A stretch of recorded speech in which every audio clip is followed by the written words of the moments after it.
Hello students, welcome back.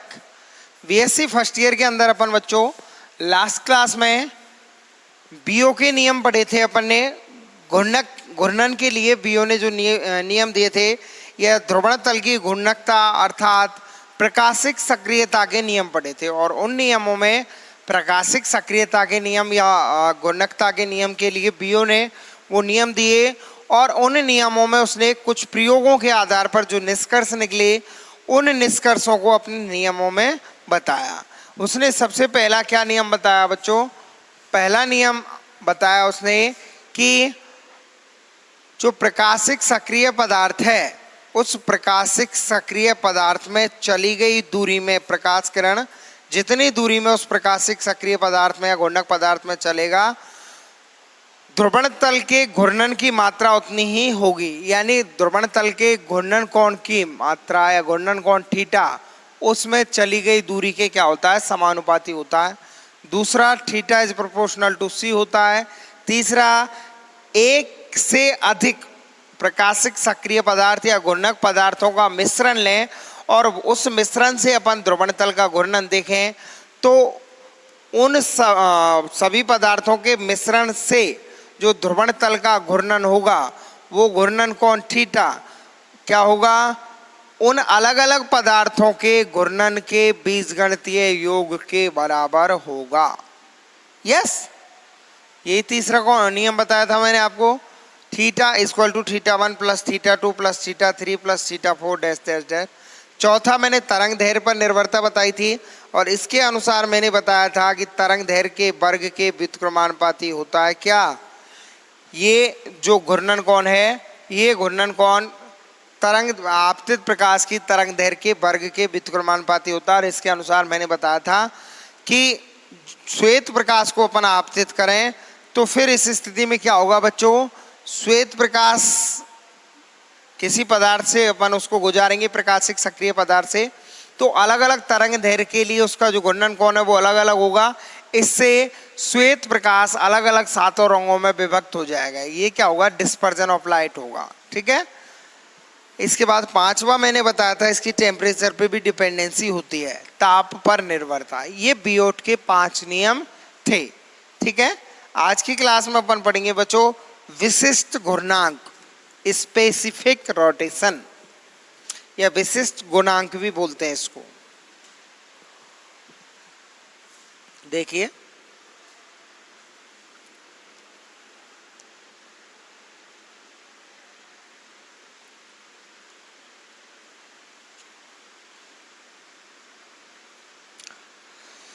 विशिष्ट घूर्णांक या विशिष्ट गुणांक भी बोलते हैं बच्चों स्पेसिफिक रोटेशन। विशिष्ट घूर्णांक या विशिष्ट गुणांक क्या होता है? किसी प्रकाशिक सक्रिय पदार्थ द्वारा समतल ध्रुवित प्रकाश का घूर्णन कोण एक नियतांक के द्वारा मापा जाता है। विशिष्ट गुणांक स्पेसिफिक रोटेशन क्या होता है?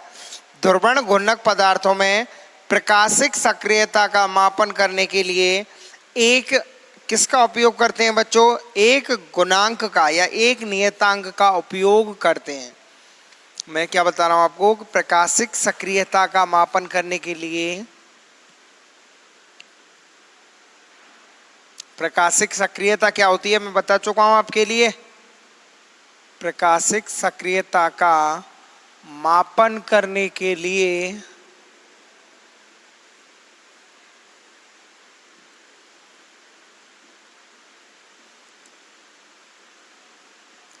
एक नियतांक का उपयोग किया जाता है। प्रकाशिक सक्रियता का मापन करने के लिए एक नियतांक का उपयोग किया जाता है, और जिस नियतांक का अपन उपयोग करते हैं प्रकाशिक सक्रियता का मापन करने के लिए, उसे क्या कहते हैं बच्चों? विशिष्ट घूर्णांक कहते हैं। इस नियतांक की ठोस, द्रव, गैस या विलयन में क्या होगी? डेफिनेशन या परिभाषा अलग अलग होगी। यानी किसी प्रकाशिक सक्रिय पदार्थ द्वारा समतल ध्रुवित प्रकाश का घूर्णन कोण मापने के लिए जिस नियतांक का उपयोग किया जाता है उसे क्या कहते हैं? विशिष्ट गुणांक या विशिष्ट गुणांक कहते हैं। यानी प्रकाशिक सक्रिय पदार्थ या इसको अपन घूर्णक पदार्थ भी कह सकते हैं द्वारा ध्रुवण तल का घूर्णन मापने के लिए एक नियतांक का उपयोग किया जाता है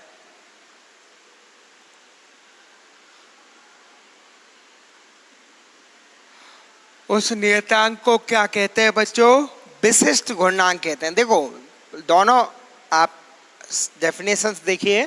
प्रकाशिक सक्रियता का मापन करने के लिए एक नियतांक का उपयोग किया जाता है जिसे विशिष्ट घूर्णांक कहते हैं।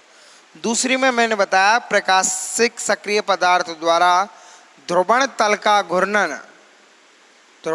का घूर्णन मापने के लिए, यानी प्रकाशिक सक्रिय पदार्थ क्या करते हैं? समतल ध्रुवित प्रकाश के ध्रुवण तल को किसी निश्चित दिशा में किसी निश्चित कोण से घुमा देते हैं। यह घटना क्या कहलाती है? प्रकाशिक सक्रियता। यानी घुमाना ही क्या है? प्रकाशिक सक्रियता। कितने कोण से घुमाया? ये क्या होगा? घूर्णन कोण होगा। ध्रुवण तल का घुमाना घूर्णन कोण होगा।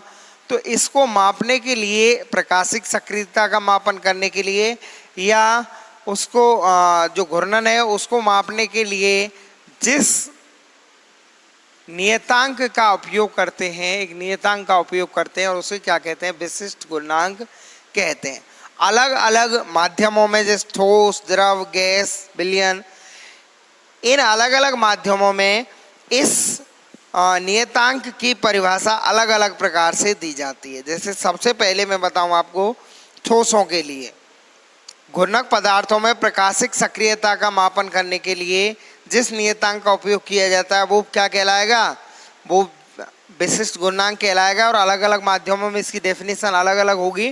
पहली डेफिनेशन बता रहा हूं मैं ठोसों के लिए, सॉलिड्स के लिए। ठोसों के लिए विशिष्ट गुणांक क्या होता है बच्चों? नियत ताप पर नियत तरंग दैर्घ्य वाले समतल ध्रुवित प्रकाश में ध्रुवण तल का घूर्णन कोण ध्रुवित प्रकाश द्वारा घूर्णक पदार्थ में तय की गई दूरी के या तय की गई लंबाई के समानुपाती होता है। अपन जानते हैं कि जो ध्रुवण तल का घूर्णन है वो घूर्णन कोण प्रकाशिक सक्रिय पदार्थ में चली गई दूरी L के समानुपाती होता है। कल बताया था मैंने आपको, पहला नियम है बियोट का। थीटा इज प्रोपोर्शनल टू क्या होता है बच्चों? ठोस पदार्थों के लिए। किसके बता रहा हूं मैं? चली गई, उसमें जितना ठोस पदार्थ में ये समतल ध्रुवित प्रकाश किरण गुजरेगी, उसमें जितना पास आउट होगी उतना ही उसका क्या होगा? ध्रुवण तल का घूर्णन होगा। यानी ये थीटा इसमें चली गई दूरी के क्या होता है? समानुपाती होता है। या इसको मैं लिख सकता हूँ थीटा बराबर, कोई नियतांक आएगा, थीटा बराबर SL, समानुपाती को हटा दिया, S बराबर थीटा अपॉन L। ये S एक नियतांक है जो L क्या है? प्रति एकांक लंबाई में जितना ये घूर्णन कर रहा है, जितनी ज़्यादा लंबाई में चलेगा उतना ही घूर्णन ज़्यादा करेगा। और ये S जो नियतांक है ये क्या कहलाता है बच्चों? विशिष्ट घूर्णांक कहलाता है। यहाँ बच्चों थीटा को अपन डिग्री में मापते हैं जनरली,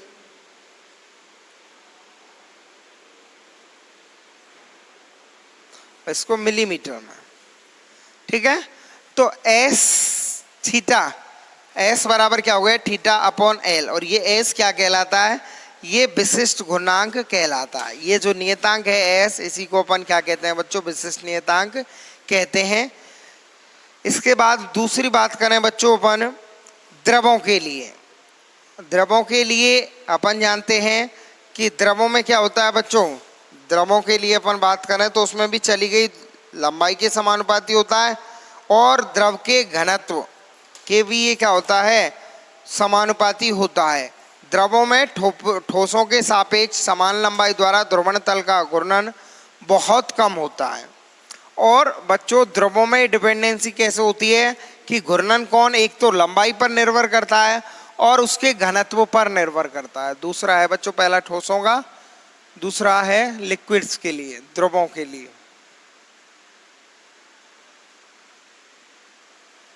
द्रवों के लिए मैं बता रहा हूं कि ठोस की तुलना में द्रवों के लिए विशिष्ट घूर्णांक का मान बहुत कम होता है। एस ठोसों में ज्यादा होता है और द्रवों में क्या होता है, कम होता है। यानी द्रवों में ठोसों के सापेक्ष समान लंबाई द्वारा ध्रुवण तल का घूर्णन बहुत कम होता है। द्रवों में ठोसों के सापेक्ष समान लंबाई द्वारा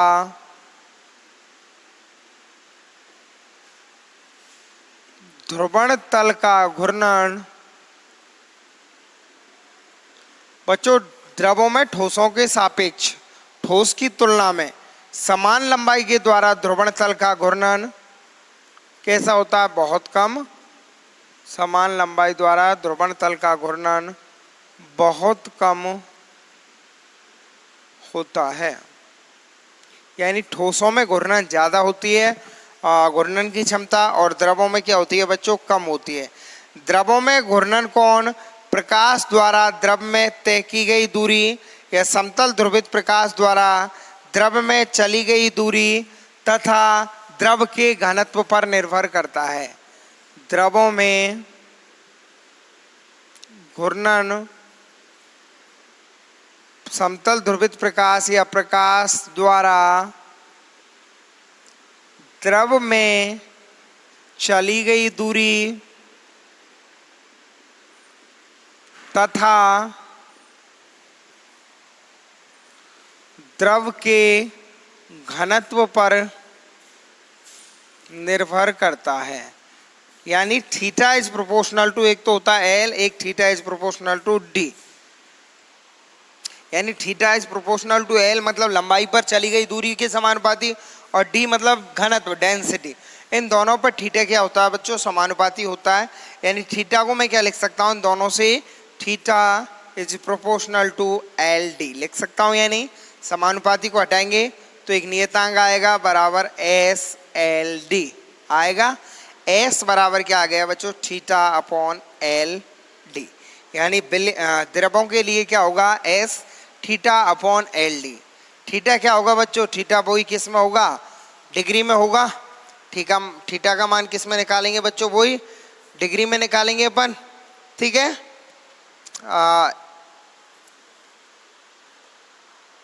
इसके लिए अपन ने थीटा बराबर एल डी द्रवों के लिए ले लिया, और एल लंबाई हो गई और डी घनत्व हो गया, ठीक है। इन दोनों इनसे घनत्व का मात्रक, लंबाई का मात्रक और डिग्री ये थीटा का मात्रक, इससे क्या निकाल सकते हैं अपन, स्पेसिफिक रोटेशन का मात्रक निकाल सकते हैं। किसके लिए, द्रवों के लिए। इस प्रकार से ये किसके लिए डिफाइन हो गया स्पेसिफिक रोटेशन, ये हो गया बच्चों द्रवों के लिए। तीसरा बात करें अपन विलयनों के लिए। पहला ठोसों के लिए, दूसरा द्रवों के लिए। द्रव में मैं आपको बता चुका हूँ विशिष्ट गुणांक जैसे एल डी और थीटा, ये तीन चीज़ें हैं इसमें। तो घनत्व को अपन ग्राम प्रति सेंटीमीटर क्यूब में ले लेंगे, और लंबाई को डेसीमीटर में या मिलीमीटर में ले लेंगे, और डिग्री को किस में लेंगे बच्चों, डिग्री जो कोण है थीटा उसे डिग्री में ले लेंगे। तीसरा है ठोस के लिए हो गया, द्रवों के लिए। तीसरा परिभाषित करेंगे अपन विलयनों के लिए, सॉल्यूशंस के लिए, विलयन के लिए। विलयन में क्या होगा बच्चों, इसकी सांद्रता होगी।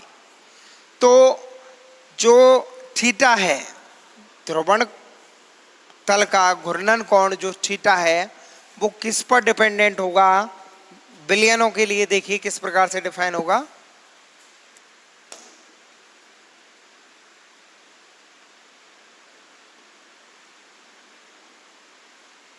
तीसरा आपका स्पेसिफिक रोटेशन विलयनों के लिए। विलयनों के लिए कैसे होता है बच्चों, अपन जानते हैं नियत ताप पर नियत तरंग दैर्घ्य वाले समतल ध्रुवित प्रकाश के लिए ध्रुवण तल का घूर्णन कोण थीटा प्रकाश द्वारा, पहली बात थीटा प्रकाश द्वारा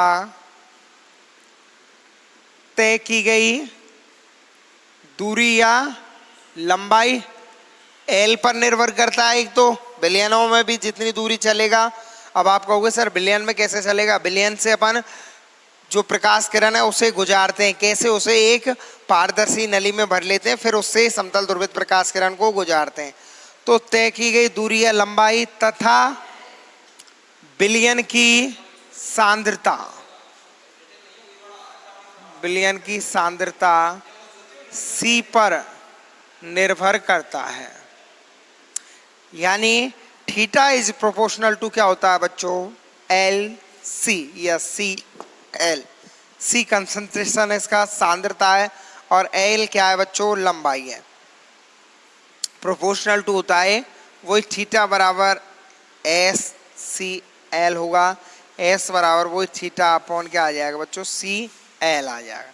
एस क्या है, जब समानुपाती को हटाएंगे तो एक नियतांक आएगा, और नियतांक स्पेसिफिक रोटेशन कांस्टेंट होगा, और इसके विलयन के लिए इसकी जो सांद्रता है सेंटीमीटर क्यूब आयतन में एम ग्राम घूर्णक पदार्थ मिलाएं तो सांद्रता सी क्या होगी बच्चों, एम अपॉन बी होगी। अपन जानते हैं सांद्रता सी बराबर क्या होगा, चूंकि सांद्रता सी क्या है, एम अपॉन वी। जो अपन ने वॉल्यूम लिया है आयतन जल का, उसमें जैसे 100 ग्राम जल में 5 ग्राम अपन ने चीनी मिला दी, तो उसकी सांद्रता कैसे निकालेंगे, 5/100, यही होगी सांद्रता। जितना ग्राम है ये मास ले लिया बटे वॉल्यूम, यही होगा। द्रव्यमान बटे आयतन से अपन क्या निकालेंगे, इसकी सांद्रता निकालेंगे। तो C बराबर क्या आ गया, एम अपॉन वी। इससे अपन S निकालें बच्चों, तो S बराबर क्या होगा, थीटा अपॉन एल। S बराबर थीटा अपॉन एल, और C की जगह एम अपॉन वी। यानी इसको क्या लिख सकते हैं, थीटा अपॉन C की जगह क्या लिखूं मैं, एम, एल की जगह एल, और V ऊपर है, theta V upon L M या एम एल। ये क्या आ गया आपका स्पेसिफिक रोटेशन, या बिलियनों के लिए ये क्या हो गया आपकी, बिलियन के लिए ये आपका विशिष्ट गुणांक हो गया। S बराबर वैसे थीटा अपॉन सी एल ही होगा, लेकिन C के लिए आप चाहो तो इसे m अपॉन वी लिख लेंगे।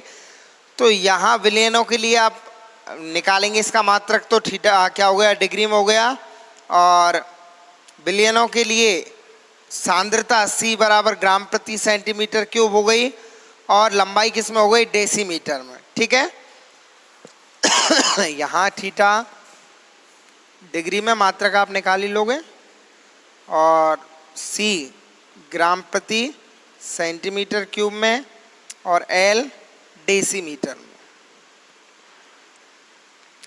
ठीक है, वहां से निकालो तो वो थीटा है, वहां पर क्या है बच्चों, एक तो थीटा है आपका डिग्री में, प्रति डेसीमीटर लंबाई, प्रति ग्राम प्रति सेंटीमीटर क्यूब, वही हो जाएगा। मैंने यही सांद्रता वो ग्राम प्रति सेंटीमीटर क्यूब, या ऐसे लिखो तो ग्राम प्रति सेंटीमीटर क्यूब ऊपर पहुंच जाएगा, तो मात्रक तो ये होगा डिग्री प्रति ग्राम प्रति सेंटीमीटर क्यूब इंटू डेसीमीटर, या डिग्री प्रति डेसीमीटर इंटू ग्राम प्रति सेंटीमीटर क्यूब। ये क्या हो गई बच्चों, इसकी स्पेसिफिक रोटेशन हो गया किसके लिए, बिलियनों के लिए या सॉल्यूशंस के लिए। इसमें किसके रूप में आएगा ये डिपेंडेंट होगा, एक तो सांद्रता पर बिलियन की पर, और एक उसमें चली गई दूरी पर निर्भर होगा। ठीक है, जैसे चीनी, ग्लूकोज, फ्रुक्टोज के जल में घोल, कपूर एल्कोहल में घोल, ग्लूकोज और फ्रुक्टोज के जल में अपन चीनी का घोल बनाए, या कपूर का एल्कोहल में घोल आदि मिश्रण, ये क्या हो गए, बिलियनों के उदाहरण हो जाएंगे। ठीक है, तो ये हुए अपन के क्या, ये हुए अपने बच्चों विशिष्ट गुणांक। विशिष्ट गुणांक वही एक नियतांक है जिसके द्वारा प्रकाशिक सक्रियता को क्या किया जाता है, मापा जाता है, उसे क्या कहते हैं, विशिष्ट गुणांक कहते हैं। और इस विशिष्ट गुणांक के द्वारा प्रकाशिक सक्रियता को मापा जाता है, ऐसे कह लो, या ऐसे कह लो कि जो ध्रुवण तल का घूर्णन है, उस घूर्णन कोण का मापन किया जाता है। वह नियतांक क्या कहलाता है बच्चों, वह नियतांक आपका कहलाता है विशिष्ट गुणांक, स्पेसिफिक रोटेशन। ठीक है, अलग अलग माध्यमों के लिए विशिष्ट गुणांक की परिभाषा भी अलग अलग दी जाती है। जैसे पहली एक बार फिर से मैं रिवाइज करा रहा हूँ, ठोसों के लिए बताइए, दूसरी द्रवों के लिए, और तीसरी है बच्चों विलयनों के लिए।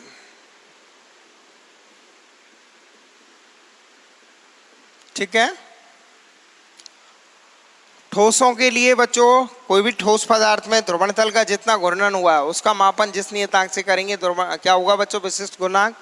अपन जानते हैं कि ध्रुवण तल का घूर्णन कोण थीटा ठोस में चली गई लंबाई या तय की गई दूरी के समानुपाती होता है। Theta is proportional to L, समानुपाती को हटाते हैं तो एक नियतांक आता है एस एल। क्लियर। एस ही तो जो नियतांक है वही तो क्या कहलाता है यहाँ पर, विशिष्ट गुणांक। तो एस बराबर थीटा अपॉन एल हो जाएगा। मात्रक डिग्री प्रति मिलीमीटर में माप रहे हो लंबाई को या डेसीमीटर में, वो हो जाएगी। ये हो गई आपकी ठोसों के लिए। दूसरा द्रवों के लिए, द्रवों के लिए बात करूं तो एक तो द्रव में चली गई दूरी के समानुपाती होता है, एक द्रव के घनत्व डेंसिटी के समानुपाती होता है, यानी theta is proportional to L D. वही theta is equal to S L D. S क्या है बच्चों, स्पेसिफिक रोटेशन होगा, स्पेसिफिक रोटेशन कांस्टेंट होगा, विशिष्ट गुणांक नियतांक या विशिष्ट गुणांक होगा। एस बराबर क्या आ गया, थीटा अपॉन एल डी। वही एल लंबाई है, लेंथ है, और डी क्या बच्चों, डेंसिटी घनत्व है। थीटा डिग्री में होगा, एल डेसीमीटर में होगा, और डी ग्राम प्रति सेंटीमीटर क्यूब। ये क्या हो गया, ग्राम प्रति सेंटीमीटर क्यूब, इसका घनत्व हो गया। यानी इसमें अपन निकालेंगे तो विशिष्ट गुणांक के लिए ग्राम प्रति सेंटीमीटर क्यूब में घनत्व लेंगे, डेसीमीटर में लंबाई को लेंगे, और ध्रुवण तल का जो घूर्णन है उसे किस में लेंगे, डिग्री में लेंगे। ठीक है। द्रवों के लिए थीटा डिग्री में, यानी इसका मात्रक डिग्री में, और लंबाई डेसीमीटर में, और घनत्व ग्राम प्रति सेंटीमीटर क्यूब में। ये किस में हो गया, द्रवों के लिए। विलयनों के लिए बात करें बच्चों, सॉल्यूशंस की बात करें अपन, तो विलयनों के लिए किस पर डिपेंडेंसी होगी इसकी, एक तो विलयन में चली गई दूरी या लंबाई पर, यानी theta is proportional to L. एक विलयन की सांद्रता पर, यानी theta is proportional to C. दोनों को अपन एक साथ कैसे लिख सकते हैं, theta is equal to L C, या theta is proportional to L C. Theta is proportional to L, theta is proportional to C, यानी दोनों प्रोपोर्शनल हैं, तो एल सी प्रोपोर्शनल कर दिया अपन ने। समानुपाती को हटाएंगे तो equal to S L C. S बराबर क्या आ गया, theta upon L C. Clear बच्चों। मात्रक की बात करें अपन तो थीटा का तो भाई डिग्री, और एल का क्या हो गया, डेसीमीटर या मिलीमीटर, और सांद्रता का, सांद्रता सी, इसको अपन ऐसे भी लिख सकते हैं, सी बराबर एम अपॉन वी। चूँकि सी बराबर क्या होता है, एम अपॉन वी, ग्राम प्रति सेंटीमीटर क्यूब वॉल्यूम में ले रहे हैं अपन। तो इससे एस बराबर क्या हो जाएगा, थीटा अपॉन एल, सी की जगह एम अपॉन वी लिख सकते हैं या नहीं। तो मात्रक आप निकालोगे तो डिग्री प्रति डेसीमीटर ग्राम प्रति सेंटीमीटर क्यूब, ये होगा भाई, डिग्री प्रति डेसीमीटर इंटू ग्राम प्रति सेंटीमीटर क्यूब। ये क्या हो जाएगा, इसका मात्रक हो जाएगा विलयनों के लिए। इस प्रकार से ये अलग अलग माध्यमों के लिए अपन ने स्पेसिफिक रोटेशन कांस्टेंट या विशिष्ट गुणांक को क्या किया, परिभाषित किया। इसके बाद अपन बच्चों ध्रुवित प्रकाश के उत्पादन की बात करेंगे। इसके बाद आज की क्लास में तो अपन यही टॉपिक हो पाएगा, लेकिन जो अगला टॉपिक है आपका वो है ध्रुवित प्रकाश का उत्पादन, यानी प्रोडक्शन ऑफ पोलराइज्ड लाइट। क्या पढ़ना है उसमें मैं बता देता हूँ अभी आपको। प्रोडक्शन ऑफ पोलराइज्ड लाइट की बात करें अपन, यानी ध्रुवित प्रकाश का उत्पादन। तो ध्रुवित प्रकाश को उत्पादन कैसे किया जाता है, उसके लिए सबसे पहले जो अध्रुवित प्रकाश है, साधारण प्रकाश है, उसे निकोल प्रिज्म से या किससे गुजारा जाता है।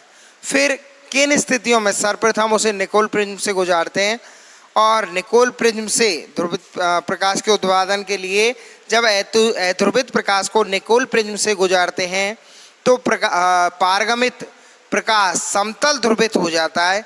इस समतल ध्रुवित प्रकाश को यदि किसी मंदक प्लेट से गुजारा जाए तो ये साधारण और असाधारण किरणों में विभक्त हो जाता है, परंतु हम जानते हैं कि साधारण और असाधारण के लिए इनका अपवर्तनांक बराबर नहीं होता है, अतः दोनों किरणों में कलांतर या पथांतर उत्पन्न हो जाता है। ये कलांतर या पथांतर क्या किस पर डिपेंडेंट होता है बच्चों? ये कलांतर या पथांतर उस मंदक प्लेट की मोटाई पर निर्भर होता है। यानी वो हाफ वेव प्लेट की बराबर मोटाई का तो λ/2 पाथ डिफरेंस प्रोड्यूस होगा, और क्वार्टर वेव की बराबर मोटाई का तो λ/4 पाथ डिफरेंस प्रोड्यूस होगा। ठीक है, तो सबसे पहले इसको अपन क्या करेंगे बच्चों, निकोल प्रिज्म से गुजारेंगे साधारण प्रकाश को, फिर समतल ध्रुवित प्रकाश को अपन किससे, मंदक प्लेट से गुजारेंगे, फिर वो ओ किरण और ई किरण में विभक्त होगा। फिर वहाँ जो मंदक प्लेट की मोटाई है उसके आधार पर ये ओ किरण और ई किरणों के मध्य पथांतर या कलांतर क्या होगा, उत्पन्न होगा। यानी ओ किरण और ई किरण के मध्य जो पथांतर उत्पन्न होगा वो उसकी मोटाई के अनुसार होगा।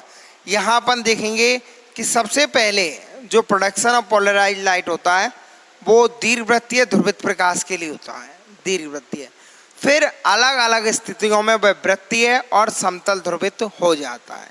ठीक है, तो इस प्रकार से कल की क्लास में अपना टॉपिक हुआ बच्चों ध्रुवित प्रकाश का उत्पादन, यानी साधारण प्रकाश या बनाया जाए, उत्पादित किया जाए।